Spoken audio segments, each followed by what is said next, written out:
I'm assuming this was properly notified and all that. Turn that mic on. We will begin our meeting with the Pledge of Allegiance. I pledge allegiance to the flag of the United States of America and to the republic for which it stands, one nation, under God, indivisible, with liberty and justice for all. Any visitors or delegations for the board tonight? If not, we'll move right on to informational issues. Superintendent administrative reports. Looks like our school resource officer is our number one, so. All right. Okay, you're up. Can you turn that mic on, Brian? Sure. Is it on now? Yep. Okay. Sounds good. As you probably see, this is my last final year as a school resource officer. So I really want to appreciate everybody's support here. It means a lot to me. And it's kind of a bittersweet for sure. I wasn't really planning on leaving law enforcement at this point in the stage of my life, but a job opportunity came up and I was too good not to pass it up, so I chose that route. So my last day as a police officer will be July 2nd. So then I'll be into my new career path. So yeah. But otherwise, the school year, everything went well. We had a couple of hiccups here and there regarding the Safety Patrol picnic. Had some transportation issues, but we all worked it out. We were able to get the kids where they needed to go. They were able to go movie. They had a movie with Michelle and River Falls Theater. Went well. So able to plan or coordinate that. Our new school resource officer that will be taking over my position is Alex Sather. Some may know his mom works at Westside Elementary School. Great guy, very bubbly kind of personality. He'll be great in this position too. So, yeah. Any questions, concerns, or anything? Congratulations. Well, thank you. Yeah.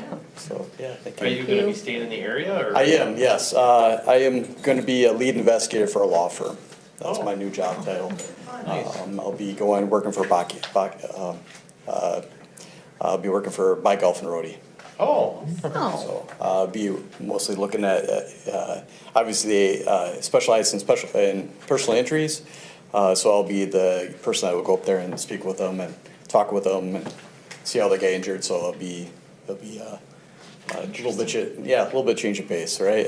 Investigating the more line of traffic accidents, things of that nature, slips and falls, stuff like that. Well, good luck. Yeah. Well, one of the things that in my years on the board is I've come to appreciate deeply is just the really good program we have for student resource officers, and the arrangement that we have with the city. And you hear it often every time we have our meeting with the city. I always share my appreciation, in part because so many school districts don't have this, or they have a relationship with their city police force where they don't really want their police officers in their school for whatever reason or whatnot. And it works here, and in fact it works very well, and I think we've had a model program in the state, and I appreciate that you out there. And I think that I guess my hope is and trust is that this tradition will continue. Yeah, that this is just it's got to continue. This is really good. We trust that this process works. We trust the officers as a board, and I think we've had some mutual trust so that what needs to be done in terms of working with us and that sort of thing. So anyway, I just think as a longtime board member, I think I want to call that out, and I really appreciate that. It'll be a big loss for us to see you go. We're hoping you can transfer everything. Yes. I transferred all my speeches and everything to the new officer now, so they'll have he has all my Halloween safety, my 5th grade safety patrol swear-in ceremonies. He has all my alcohol and drug presentations. He has it all, so he'll be able to look at that and make it his own and go from there. So one thing, the context. Brian has been working here for 8 years. That was the year that we decided to go from 1 SRO to 2 SROs, and started at the high school. Correct. Did that for 5 years. Yep, 5 years, or, yeah, 8 years, so it'd be 6 years there. 6 years there, and then the last couple of years he moved to the K-8. And so the one nice thing with there's a couple nice things with having the two. One, that there's just more coverage, right? If one person is out for whatever reason, we still have a SRO within the district, which is wonderful. The other really nice thing is that it allowed us to have some of those prevention services that when you only have one person who really spends most of their time at the high school dealing with sort of immediate needs, you lose that prevention piece and that familiarity. I think now after 8 years of having two SROs, there's a lot of familiarity. Brian's probably one of the few people in the district where he's really recognizable in every building with almost all of our students, and that's one of the huge benefits. And one, just the way that you approach the position, the personality, getting to know the kids, leaning into events is another thing. If you go to a football game, or if you went to any sort of outside event, you'd see Brian there, and he wouldn't be like hiding way off in the corner. He'd be right there with the kids, right in the middle of it. One, because kids get to see him and get to interact with him in a way that's different than maybe people realize with police, but also he's right there just in case something happens. There's Brian. And I think our staff really depended on that from our SROs, and your approach is going to be missed, and we really appreciate it. I appreciate that, thank you, yeah. We're gonna miss you running up and down the track with the flag. That was- But that was Mark, That was yeah. I know who it was, but I was gonna Yeah. give you the benefit. Maybe now in retirement. Right. we'll pull that Yeah, it'd be a little bit trickier now to pull that off. But yeah, we definitely did a lot of the honor guard ceremonies and stuff like that. I was part of the honor guard, so we did the football games as well. So that was part of that too as well. So Glad to see that you're staying in the community. yeah, staying in the community. Yep, we love this community. My wife and I, and all of our kids are growing out of the house, by now. But yeah, we're not going anywhere. So yeah. All right, before you go, we got one more thing. Oh. I always say this is the best part of the meeting, and the reason I say that is because we get to honor some really great people in the district. And I've known you for a while, so I can really say that for sure. For sure. So this is our Wildcat Pride Certificate for you. This is proudly presented to Brian Jensen. On behalf of the students, staff, parents, and our community, the school board would like to express its deep appreciation for your exceptional service as our resource officer over the past 8 years. Your dedication to building positive relationships and always prioritizing our students' best interests truly reflects your values. Your commitment to protecting our schools, monitoring our youth, and serving as a positive role model embodies the core values of our district. You are truly an ambassador of Wildcat Pride. Hey, thank you so much. Thank you very much. Congratulations. Thanks, everyone. I appreciate it. Yeah, thanks, Brian. Thank We'll you. miss you. Yeah, thank you. All right. And you can stick around for our meeting if you'd like. Yeah, I'll get you on the webcam. Okay, perfect. Administrative reports, number 2, under number 5, RCA, Renaissance Charter Academy. Am I doing it, or are you doing it? No, that's you. Oh, for the love of Pete. Okay. Hey, just want to say hello to everybody this evening. Peggy Webb from Renaissance Charter Academy. I have Tess Kania here with me tonight. She's going to be assisting with the reading and the math portion of our presentation tonight, so I'll yield the floor. Okay. So I know you have heard a lot about our goals throughout the course of the year, so I will try not to repeat information, but I want to make sure that you have the context, because you don't think about our wiggles as much as we do. So I'll start by going over our academic goals. One of the things that we focused on was reading. We wanted to improve students' scaled scores by significant growth. 80% of students, we wanted to see an increase. One of the things we'll talk a little bit more about when we get to the next slide is kind of the why behind we didn't meet our goal, but we were excited to see that 63% of our students were at their benchmark. We have really good reading scores for our school, which is something that when I started in our building 6 years ago, we didn't have. So that is something that we have really been able to celebrate over the last year or two. And then we have 25% of our students that are in kind of an on-watch category, but most of those students in that 25% are right on the edge, and probably if we'd given the test on a different day, they would have done better. So that's kind of interesting data. You'll see that our 11th grade is kind of our, we really want to celebrate them. They had growth consistently throughout the year.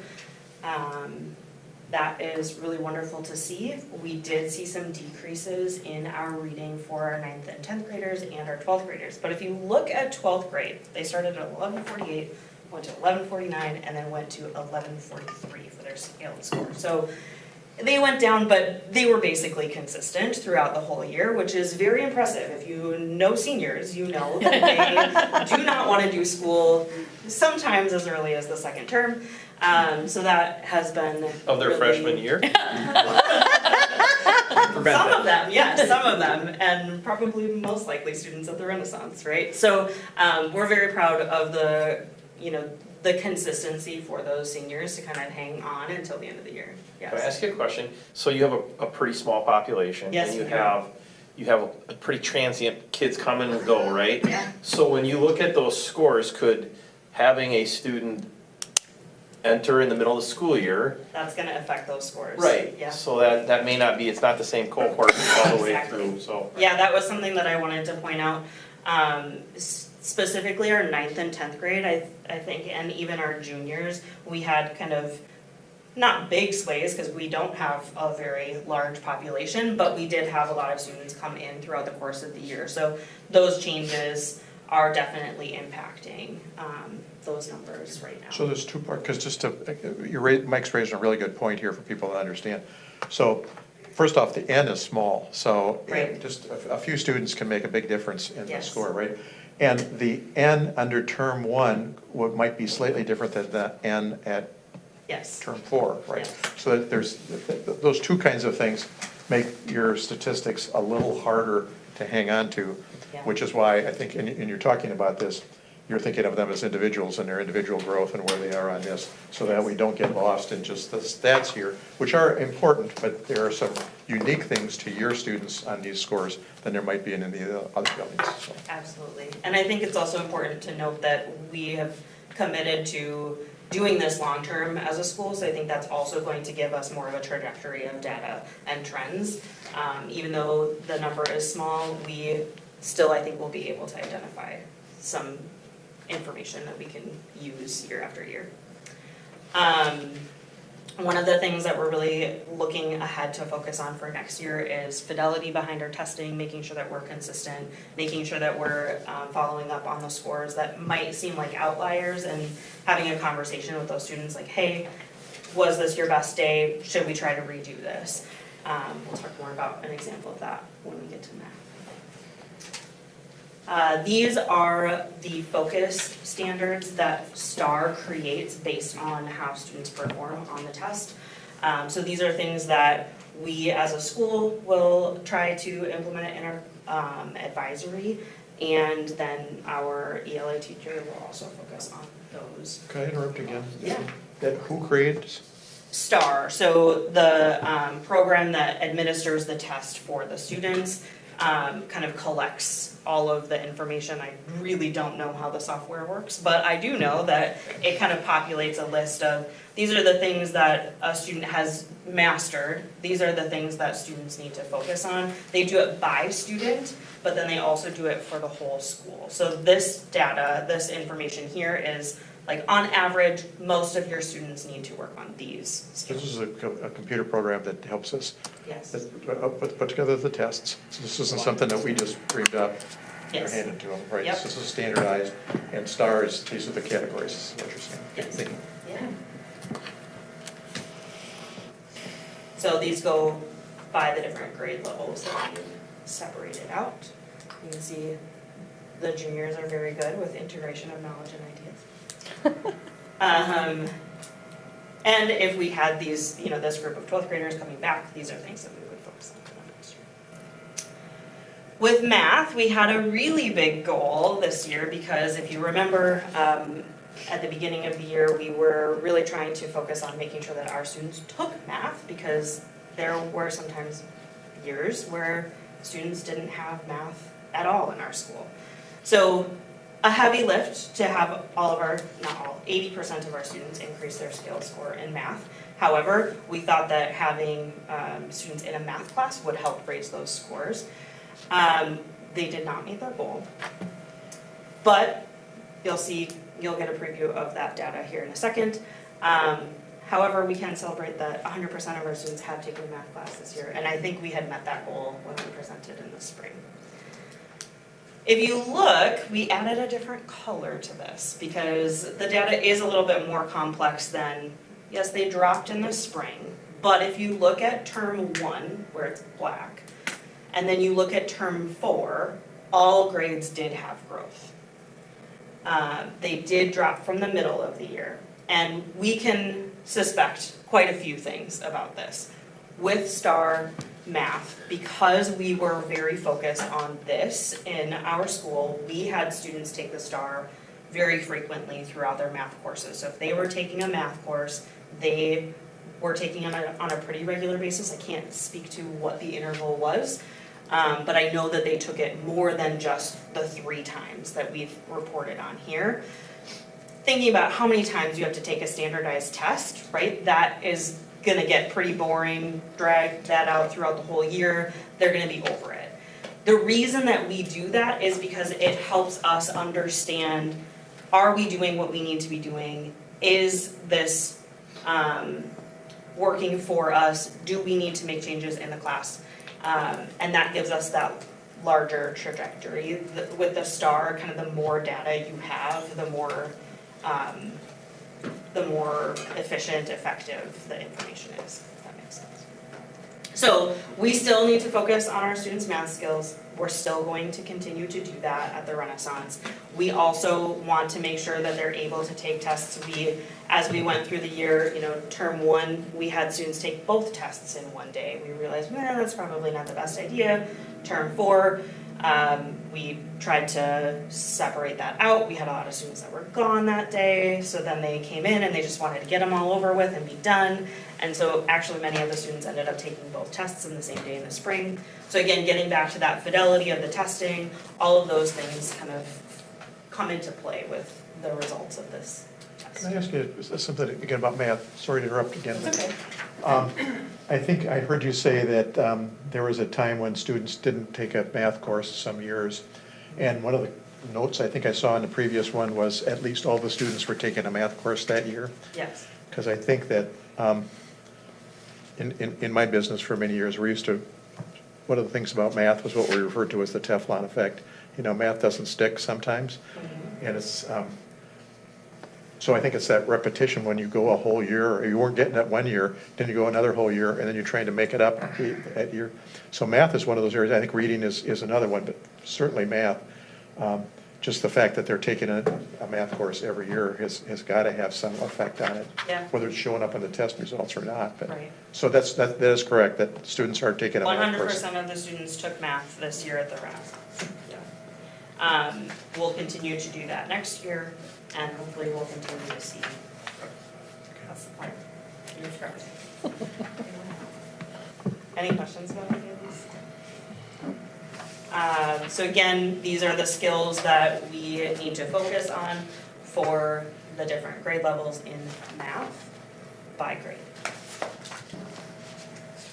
I'll just speak to, before I hand this off to Ms. Webb, we have already kind of revisited our SLOs, which we do every year as a school. We are going to continue to focus on these things and use the data from this spring to drive things right out the gate instead of waiting to get started, because it seems like it always takes us until October to really get our feet under us and start. We now have this information, which I don't think have ever consistently used the STAR throughout a school year to be able to start the year like, hey, this is what we need to work on. Hopefully having that will help us make some progress as well. Thank you. Fantastic job, my friend. So the next component of our WIG was we were really focusing on getting our students off of their screens. And as you can see, if you look on the 25-26 school year, I thought our students did a very nice job when you compare it to the data from this year to last year. As you can see in term 3, we had a huge uptick. We inherited some of those behaviors from students that transferred into our program, but then if you look at term 4, we had only 2 students who had cell phone violations in term 4. If you go to the second column on the right-hand side, you'll see that we had 2 students that were in violation of a second cell phone violation, which resulted in a 5-day surrender. And they were miraculously never seen on their phone again because the third sanction is turned into the end of the semester or the end of the term. So we didn't have anybody who had a end of the term sanction. And so when we look at term 4, we had a cumulative of 6 violations, 2 students who had their first violations, and then 2 other students who had the first and the second, so a total of 6 cell phone violations. You know, and when you look at this data, our students still get to be on their phones. I went through and I did the math, because that's my goal too. They can be on their phone almost 60 minutes a day in the class during the school day, between passing, for breakfast, lunch, during our afternoon break. Our students also have permission to use their cell phone if they need to call or text their parents.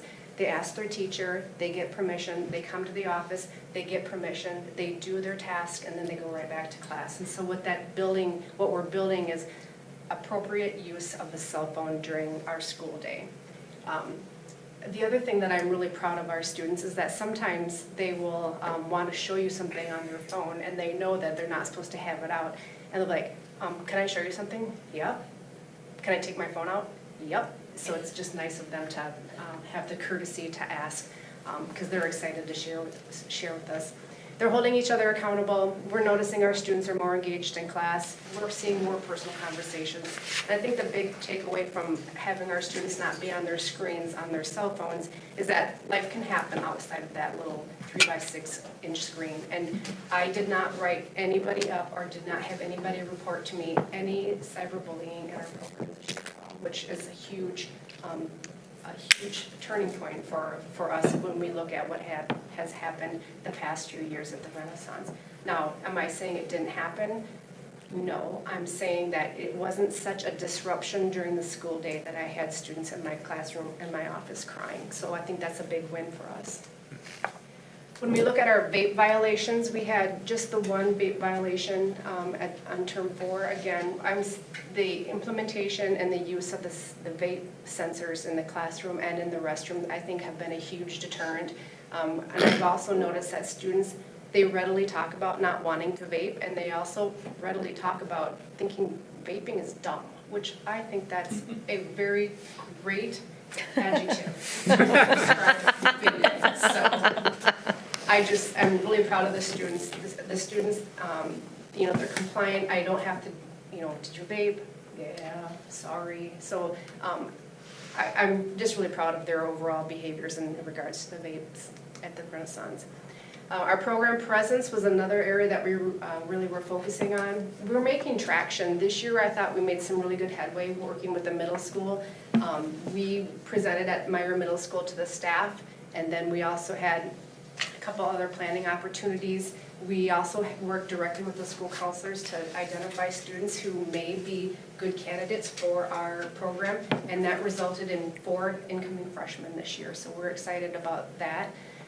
We're making traction with our presence in our program as well with offering a 6 through 8 virtual programming, and that is just in its infancy stage, so we'll learn more about that the next time we present.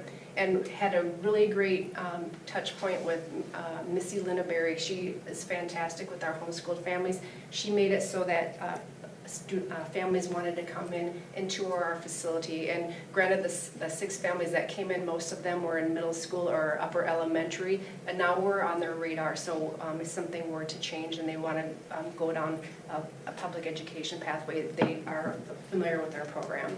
Vicki, those numbers you just showed us, that doesn't include the Gatos 2 students? It does not. It does not. Okay, so those are in addition to these? Correct. And so I think if you remember term 3, we lost 11 students during term 3. That was holy buckets. That was just, so if we would have kept our 11 students, and we would have rounded out close to where we were for term 4 the previous year. Where did they go? Several of them were avoiding truancy sanctions, so they went homeschool or online. And then we had, I think, 3 or 4 students that went for mental health needs that we just couldn't service them at the Renaissance. And we have the students that were in the mental health component, they're back in our program now. Some of the really exciting part is that we had all students that were in the GITO program finish their GITO programming. We had 7 students that met early graduation requirements, and they applied, they were interviewed, and they were granted privilege by the RCA board to graduate early. And we also had them present part of their ACP components as well. We had 0 dropouts this year for the Renaissance Charter Academy, which we think is pretty fantastic. And 76% of our seniors walked at graduation, which is the highest participation rate since in the last 4 years. So we're excited to see them go across the stage. For the next year, we have 4 GITO confirmed students. I don't know if you know this or not, but we've gone to a 5-period day for next year. So being able to offer additional courses will enable our students to gain their high school diploma through credits and time and seat instead of doing the GITO program, which we think is a much better, a beneficial way for students to attain their high school diploma. We've done lots of presentations. I think the biggest one since we spoke last was we were at the NERON conference, and then just additional tours that have been ongoing. So we had 12 events in collaboration with the middle school, high school, which is double what we had last year, and I see that continuing to happen as well.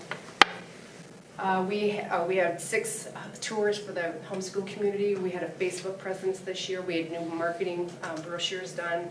We invite guest speakers in, and I think the thing that we really love about our guest speakers is that they're like, oh my gosh, I didn't even know this was here. And so I thank them for coming, and then I ask them to keep sharing our story. So over time, I hope the ripple effect of the good word and the good word and the good works that we do will continue to spread through the community.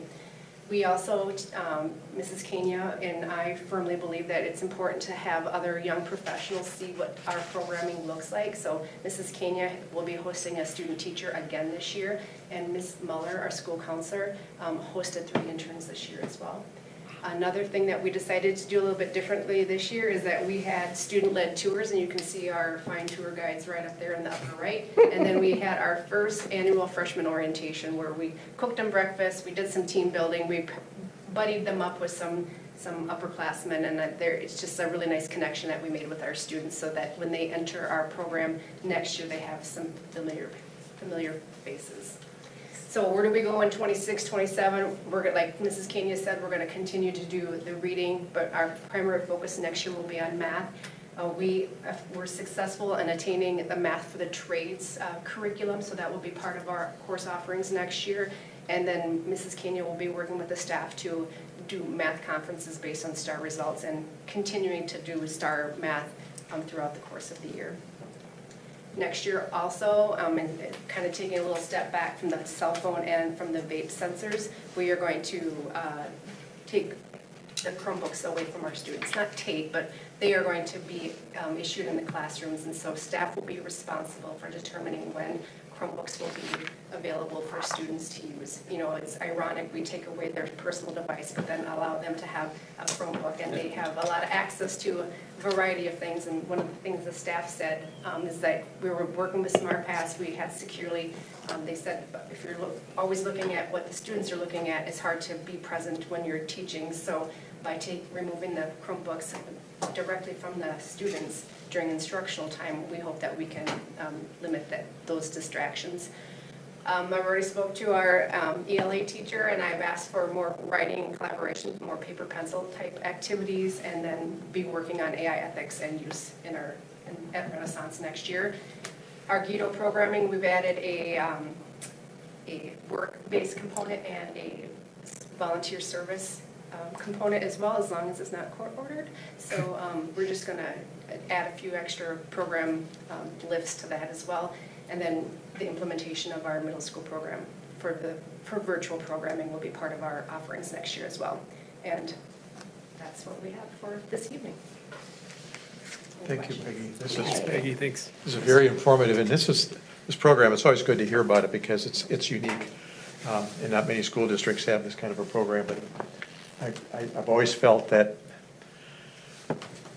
our job here isn't to get students graduated with a diploma. Our job here is to give them a really rigorous and relevant education in a variety of ways, which then the diploma that they get from us is a recognition of the fact that we've done that.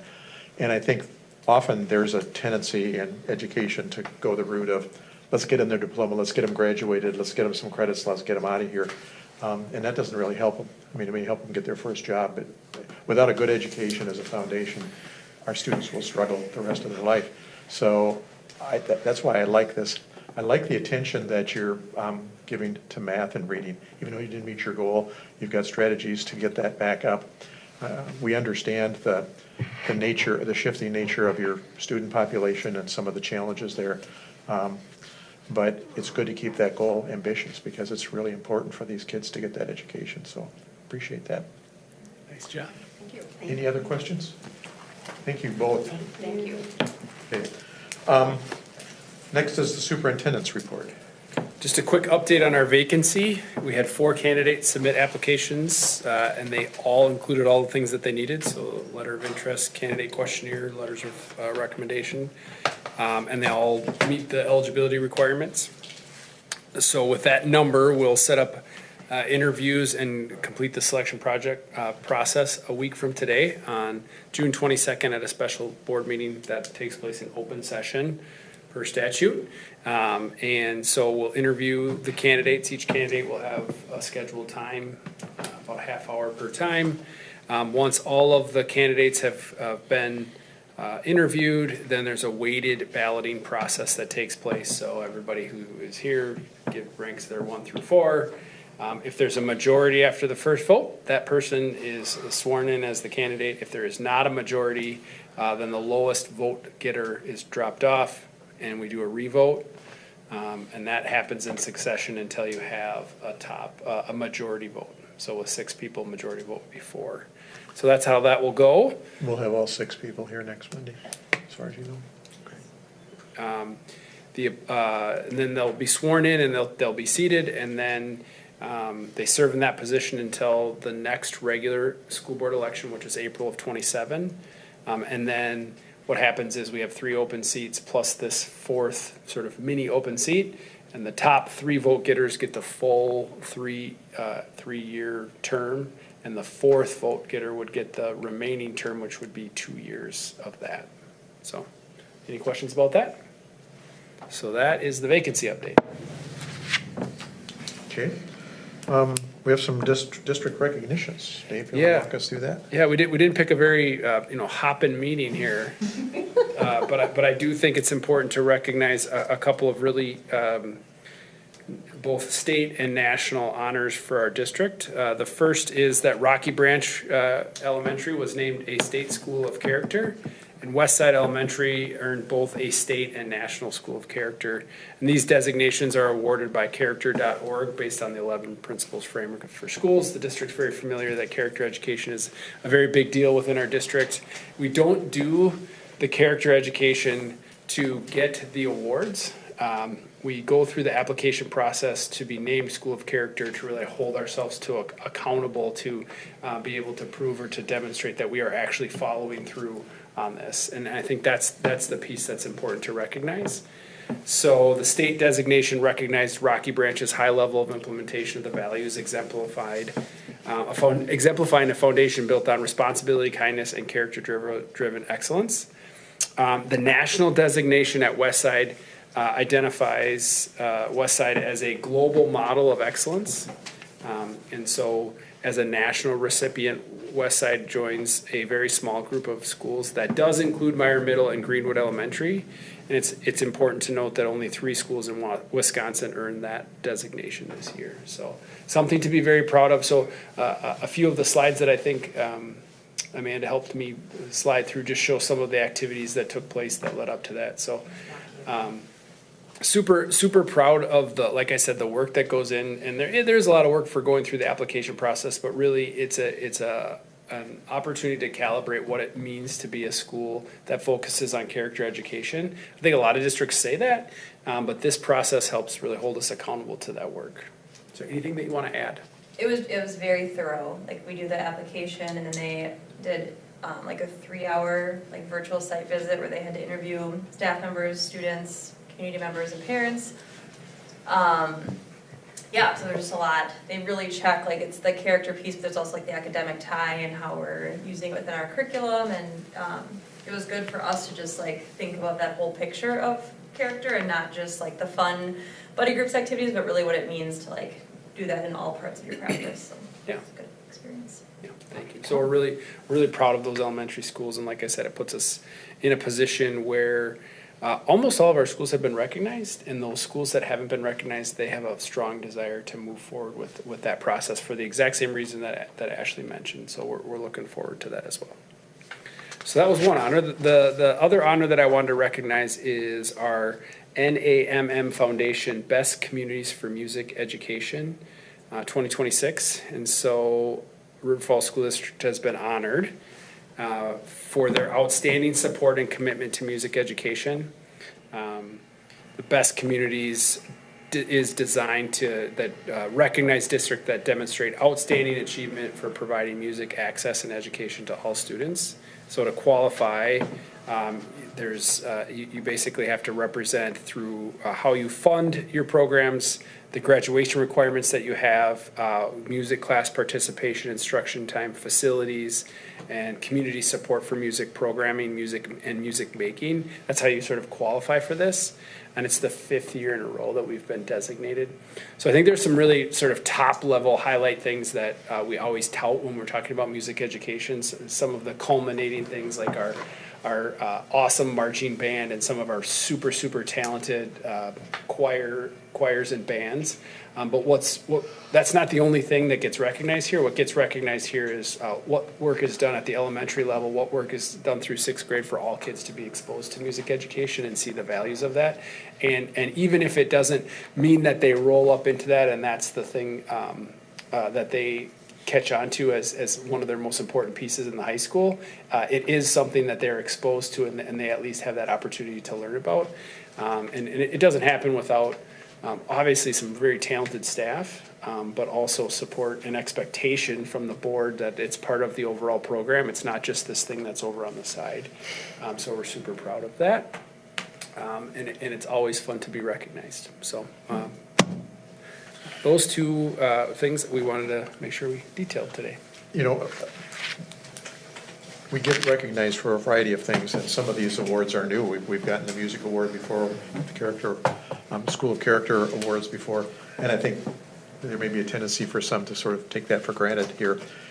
It's a big deal. These are big deals. And the fact that our school district can achieve these, maintain them, and do it consistently, I think is something that this community can be really proud of, so. All right, so we've gone through the first 5. Let's move to action items, starting with number 6. The first thing is our consent agenda, which includes the approval of the minutes from the last board meeting on May 18th. Bills, employment, second reading of Neola policies that we've passed already. And those are policies, and you'll see listed here as items 1 through 6. All of these would be part of the consent agenda. Is there a motion to approve? So moved. Is there a second? Seconded. It's been moved and seconded. Is there any questions about the action of the consent agenda? Seeing none, all in favor say aye. Aye. Opposed, no. Motion carries. Let's move to B, consideration and or action to approve the June 1 ad hoc policy committee recommendations. You want me to take those? Yeah, why don't you Yeah. take those? Yeah, Thanks, so Dave. there's 4 policies that we talked about on June 1 that we made some updates to that we felt was important to make sure that the board heard before they fully gave it the nod for the first read. So starting on page 202, the first one is memorials for students and staff. This one was a deletion. We took some practices out that 302. page 302. Really, I had 202 on mine. Anyways. I don't print all of your packets. Okay, thank you. Okay. Yeah, so it's Just for anyone else who's Yeah, looking, thank it's you. actually 302. page 302 or 72, the policy that I'm referencing is 725001. Thank you, Monica, that's important. So what we did here is we just made sure we went through this policy. There's no substantial changes to what our current policy was, so we adopted what was our policy and moved that over to Neola, but we also went through and made sure that we're doing everything and following everything specifically, and that needed omitting some things that maybe we're no longer doing. So that's the update there. Moving on to the next one, facility security, which is page 304, I'm guessing. 7440 is the policy that I'm talking about, and on the last page, 306, it talks about sex offenders on school property. This is really governed by state statute, so there's not a lot there, but one thing we wanted to clarify is in the last sentence of that paragraph, the superintendent has the sole discretion to allow or deny a registered sex offender to visit a school facility. So the sex offender has to report, right? They have to report if they intend to be on campus, and then if they fail to notify, then they're in violation of a statute, and they can, obviously there's consequences there. One thing that we in practice do is it's a very limited reason that why we would allow that offender to attend, and most of the time it would have to be something related to a parent of a student enrolled in the district. That would really be the only scope of why we would do that. So just wanted to make sure that it explicitly stated the roles and responsibilities there. And so one question that might come up is, well, what happens if they fail to attend? Well, if they fail to attend, we call the police. And normally the first step for us is our SRO. And that's another way that our SRO can help us. If we get wind or there's some level of concern of somebody who's violating that statute, we work with our SRO and we hold that person accountable. So moving on to AI policy, which is the next one, page 307, policy 754008. There were two sections in there that we made some additions to. The first one was under the generative AI definition. So on page 307, the last paragraph of the generative AI policy. We liked the first three sentences, but we wanted to make sure that the definition of generative AI kind of expressed its limitations. So the last sentence is new from June 1st, and that's, however, generative AI is not uniformly accurate, and just like any technology is susceptible to errors, omissions, and bias. Therefore, generative AI requires human review. That's how our board will define AI. And then the last one on that policy is on page 309 under employee use of AI. And in this one, we're recognizing that employees may use generative AI tools to enhance workflows and give some examples of what that could look like. However, the expectation is that there would be some level of disclosure, and that disclosure would be based on what it was used for, and we would give our employees some direction through either academic services or human resources. So there's further communication that will be provided annually to employees to help them understand what their responsibilities are related to how they would disclose if they used AI or not. And it would depend on, obviously, the scope of how it was used.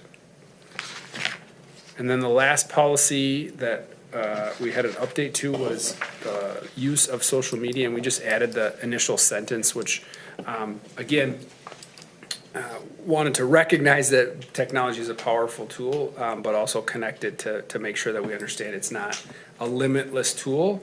It's best used when it's purposefully monitored and anchored with specific education goals. So thinking of what Peggy said on the use of technology within her building, while this topic is social media, it's the same concept. So those were the updates that we felt were important to bring back. So. All right, thank you. Is there a motion to accept all four of those recommended policies? So moved. Second? Second. All right, it's been moved and seconded. Any discussion about those? Seeing none, all in favor, say aye. Aye. Opposed, no. Really appreciate the work, the committee work that group has been doing to go through this. So. Item C is consideration action on the June 8th Ed Programs Committee meeting, and I chaired that. All of our discussion on that night was about information only. We didn't take action on any things. We had reports on the Title III annual report and just where they are, and had very good discussion about where we are with Title III. We had a good discussion with the high school staff about the high school schedule update and what's going on with the high school this year, transitioning into next year. We had an update on the River Falls 4C update, our preschool update, our kindergarten update, and our pre-kindergarten update. And also a discussion and information about Act 20, the early literacy remediation plan. Act 20 is required by an action by the state, has specific requirements now about reading, and now we teach reading. And this was about the plan and how we're doing that. So any additions, Mary Beth, that you can think of that we should put on it? Very good discussion that night, okay. Thank you. Item D, Mike, Finance and Facilities Committee All recommendations. right, we also met on the 8th of June, last Monday. The first thing on our agenda was to recognize, we're being recognized by Focus on Energy with an Excellence Award. Focus on Energy, one of the things we've done is we've made our improvements to our buildings. We're always looking for ways to help in the efficiency of the buildings. Our buildings are fairly old, and so anytime we have an opportunity that we can improve the efficiencies, we look to do that. So I know Joe, our Director of Buildings and Grounds, has been very active in getting that. So we are gonna be on June 23rd, the district will be recognized by Focus on Energy. The next thing we did is we reviewed the update on our budget. So when we set our budget in the fall, a lot of variables are unknown at the time. So we kind of do it based on the best information we have at that time. This time of year, our budget cycle ends, our annual budget ends the end of June. So we do a true up at this point, and things like how many students we have in the buildings affects our revenue. Gas prices affects our gas bills. Our utilities, those kinds of things are all variables that we don't know going into it. And so at the end of the year, we do a true up on that, and we reviewed that. The next on the agenda, do we want to take action now, or do we wait till the end? We can take action on that one now, revisions to the. Right, I'll make a motion to approve the revisions to the 25-26 budget As presented. as presented. Okay, is there a second? Sure. All I right. would love to second it. Monica seconds. All right, any further discussion or information on that? All right, all in favor say aye. Aye. Opposed, no. Motion carries. Go ahead, Mike. Okay, next on our agenda was to look at our projections for our future budgets. So we are looking good for this next year. Does not look like we will have a deficit, but again, the further out you go, the less you know, the less more variables there are. So the biennium, this will be the second year of the biennium, so we have a pretty good feel for what the numbers will look like as far as funding from the state and so on. So we're looking good for the 26, 27, the 27, 28, and 28, 29 will be on the next biennium. And so we make some projections based on what we know today. But in our eyes, it looks like the 28, 29 forecast is really where we kind of hit a ledge where we're going, hopefully see either some significant increases in our revenues, or we're gonna have to look at ways to reduce our expenses. So that'll be a big year in the next biennium. So you don't know what you're gonna get until the legislature decides on a budget for that biennium. The next thing we did was we reviewed some roofing bids for Meyer Middle School. So over the years, we've tried to update our roofs on a schedule, and one of the areas, pretty small area actually at the middle school, and this is one of the last areas for a while that I think we'll have to address with our roofing. So we have a bid for $468,000 from Jackson Associates. We had 5 bidders. They were the low cost. They're a company we've done a lot of business with in the past and feel very comfortable with them, and they were significantly lower in cost than the other bidders. So we feel good about that. So I would make a motion that we Approve the $468,000 base bid and a $12,000 wet insulation allowance from Jackson and Associates for a summer of 2026 roofing project at Meyer Middle School. That's presented. I'll second that. Any discussion or questions about that? Seeing none, all in favor, say aye. Aye. Opposed, no. Motion carries. A lot of conversation around that. Lynette, good work to you and your staff on that particular. I'll let Joe know. Mike, anything else? Yeah, oh yeah, we got plenty. We had a big meeting. So much.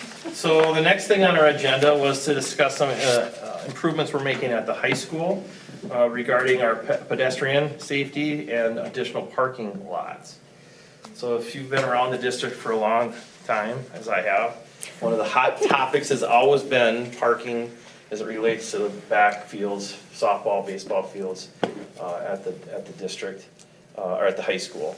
So we are taking one of the fields that we've had used in the past for activities, band field and other things. We're turning that into a parking lot. One of the things that the addition of the turf at the high school has allowed us to do is reduce the number of the need for some of the grass fields that we have. So that's going to allow us to add a parking lot, which will be closer to the point of use for the softball fields, the baseball fields, and so we'll make that more convenient. We are also improving, just as importantly, the pedestrian walkway. Right now, we have kids that are walking to school or people walking to school, into the school in the morning, have to cross traffic to get to the building. And so we've come up with a new design in which the pedestrians will be able to walk to school and not necessarily have to cross the path of cars. So we're improving that while also doing the parking lot in the back. So that was approved. That was for information. That was just Yeah. informational only to Yep, talk so about. we're seeking bids right now. Right, Yes, yes. And we'll have to have a special meeting to approve that once the bids come in. that's correct. Great. Yep. And the last thing, anybody else have anything else on that? Okay, I think those are all good. I think the community will really like that, some of those improvements. The last thing on the agenda is we talked about some of the fees that we have that as a district that we do not collect. So uncollected fees from the school, from the students and their families. Examples of the food service would be the kind of the main one that you would think of, but things like activity fees, elective classes, if people take elective classes, they sometimes have fees. Chromebook damage, library books, those kinds of things. We would admit that we've probably not been as diligent as we should have been in the past in collecting some of those fees. And so we're looking at ways to improve that. And one of the ways we're gonna do is start sending letters to families, letting them know that they have fees. Sometimes folks have fees and they don't even know it unless they're checking their kids' account on the computer. They don't know that they owe fees. So, and it really kind of culminates with, as a student is graduating, all of a sudden they have fees, family has fees that they haven't paid, and puts our principal at the high school in a tough spot to try either collect those fees or potentially not allow the student to walk. So we don't want that. And so right now, we have a total of about $85,000 in outstanding fees, of which 47,000, a little over 47,000 is food service fees. So fees that we have not collected for students, which is, we have those two different types of fees. We have the student meal fees, and that's tricky, and we've come up with ways to try to alleviate some of the anxiety for those kids that maybe families are falling behind on their food, and how we handle that internally at the schools. And then we have about $37,600 in other types of fees, course fees, Chromebook damage, fines, those kinds of things. So we're working on ways to improve collecting those fees and hope to see improvement in the future. And that was it. Thank you, Mike. Any questions about that? Thank you very much. The next is an update from the Personnel Committee. There's no one here from the Personnel Committee other than Nate, so we'll ask Nate to present to us. Take it away. You bet. We had a number of items on our Personnel Committee meeting agenda. The first was to give an update on our certified staffing hiring process. This year, we currently have 25 positions that we have either filled or are in the process of filling. We've made some progress as recently as last week, hiring a Phy Ed and health teacher at the high school. We'll have interviews for our instructional coach at the middle school tomorrow. As of this moment, we have 3 positions yet to fill for, and you all and people listening should know that the 25 openings that we had is low compared to what we've had the last 3 years, but in the ballpark. So it's not significant, but if anyone's thinking, man, that's a lot, yeah, that is a lot, but not as high as what it's been the last few years. We also did some updates for our employee handbooks. The employee handbook obviously is a really important piece of material for our school district that outlines all of the expectations and some key policies and procedures, how to handle certain things. And embedded within that handbook, there are different appendices to include the elementary, middle, high school, and bus garage employee handbook, as well as the appendix related to advisor and coach pay. So we did approve the employee handbook and the related appendices at the personnel committee meeting, and we'd be looking for someone to make a motion to approve that here. Is there a motion to approve the amendments and suggested changes to the handbook and the handbook appendices? So moved. Is there a second? I'll second. One of the things about this is just another example of how we're a policy-driven board, and it's so important that we keep our policies updated. And for anyone who's followed our agenda, especially this last year, I realize we're putting a lot of attention on updating and clarifying our policies, which helps us, our students, helps our teachers, our administration, the board, everybody. So anyway, appreciate those. Any questions about the employee handbook revisions? If not, all in favor say aye. Aye. Opposed, no. Motion carries. Okay, we have a couple of other items on personnel. Well, I also gave an update on our advanced learning grant, which is a reimbursement grant that all staff in the district can apply for when pursuing furthering themselves. And this includes taking master's classes or specific courses that align with areas that they're passionate about. So this year we had 20 people apply for advanced learning grants. We each year put $15,000 into the pool of money that we can reimburse from.